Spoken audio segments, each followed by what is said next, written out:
Mazier. Nous allons voir ensemble dans cet épisode comment réaliser cette illustration extrêmement sympathique et guillerette d'une tête de mort en flamme. Pour faire une bonne tête de mort en flamme, il vous faut d'abord une tête de mort et puis il faudra ensuite des flammes et éventuellement de la fumée.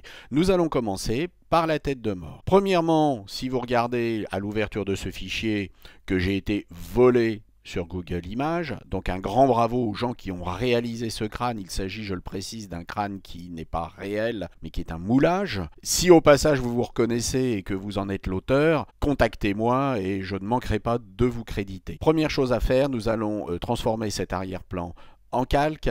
Donc avec la touche Alt, nous allons double-cliquer et nous sommes sur un calque. On peut l'appeler tête de mort ou tête, ou vous pouvez l'appeler Jean-Pierre si vous le souhaitez. Maintenant que nous sommes sur un calque, nous allons gérer une transparence. Personnellement, j'ai un petit faible pour l'outil de sélection rapide et qui, sur ce calque, va me permettre de sélectionner très rapidement le blanc. Vous voyez que j'en ai pris trop, il suffit d'appuyer sur la touche Alt et de revenir, de relâcher la touche Alt et de rajouter, etc. Bien entendu, je veux que les yeux et le nez soient vides, je vais donc rajouter ici les yeux à ma sélection. Bien, cette sélection maintenant est une sélection de ce que je ne veux pas. Il suffit donc de supprimer.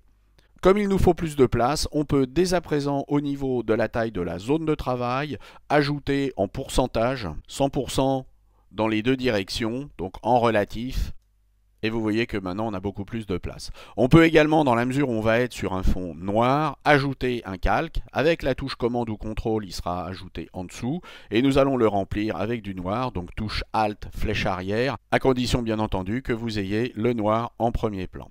Nous allons maintenant nous intéresser aux flammes. Nous allons pour cela très simplement utiliser un filtre de Photoshop, mais ce filtre a besoin de s'appuyer sur un tracé. Or, nous n'avons pas de tracé. Premièrement, avec la touche commande, vous allez cliquer ici pour récupérer la sélection de votre tête de mort. Ensuite, vous allez aller dans les tracés, et puis dans les tracés, vous allez convertir cette sélection en tracé. Alors une tolérance de 2 pixels, mais vous pourriez avoir une tolérance de 10 pixels. Tout cela, bien entendu, va dépendre de la définition de votre image. Et vous voyez que nous avons un tracé ici, qui est un tracé avec une tolérance de 10 pixels, donc on n'a pas beaucoup de points. Ce tracé de travail, par sécurité, vous pourriez le mémoriser, et vous pourrez l'appeler flamme, vous pouvez l'appeler Marcel si vous voulez. Avec ce tracé sélectionné, nous allons revenir sur les calques, nous allons créer un nouveau calque et sur ce nouveau calque, nous allons appliquer un filtre de rendu qui va faire, devinez quoi, des flammes. Notre tracé fait plus de 3000 pixels, etc. Donc on nous prévient que l'aperçu ne va pas être terrible. Ce filtre est un filtre de rendu et vous verrez qu'en termes de qualité, si on veut travailler vite, eh bien, il faut travailler en ébauche ou en basse. En ce qui nous concerne, nous allons le faire en ébauche de manière extrêmement rapide pour cette formation, mais normalement, vous devriez, pour une image en production et en particulier pour de l'affichage, aller sur quelque chose de très affiné. Nous allons ici régler nos flammes. Alors nous pourrions avoir différents types de flammes. En fonction de ce que vous voulez faire, vous pourrez également régler la longueur, l'angle, etc. Nous allons faire OK.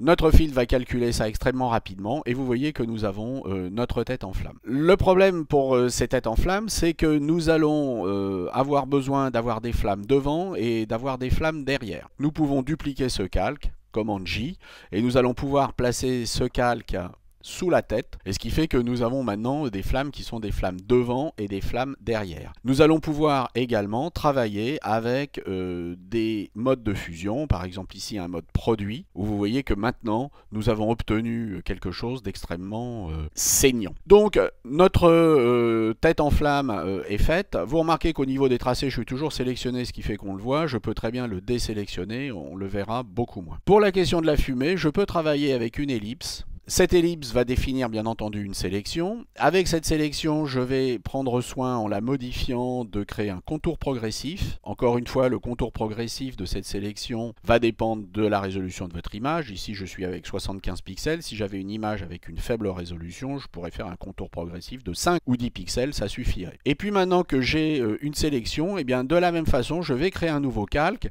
Alors évidemment, je voudrais que ce calque soit pour l'instant derrière la tête, voire éventuellement derrière les flammes. Je vais créer un calque avec commande pour qu'il soit en dessous. Sur ce calque, je vais maintenant le remplir avec un filtre qui va être un filtre toujours de rendu, mais qui va être un filtre de nuage. On peut également effectuer sur ces nuages des modifications. Par exemple, on peut très bien appliquer un filtre qui peut être un filtre d'onde.